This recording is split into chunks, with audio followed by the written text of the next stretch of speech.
С тази закуска ще подкрепя моите женски хормони, но ще огранича мазнините, защото днес имам кардиотренировка и трябва да вкарам повече глюкоген в мускулите, отколкото да захраня с мазнини. Защото искам тялото ми да използва подкожните мазнини като по-мощното гориво и да ги изгаря.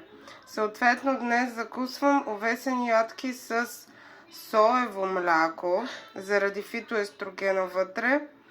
И също така то не е с добавена захар, такова използвам.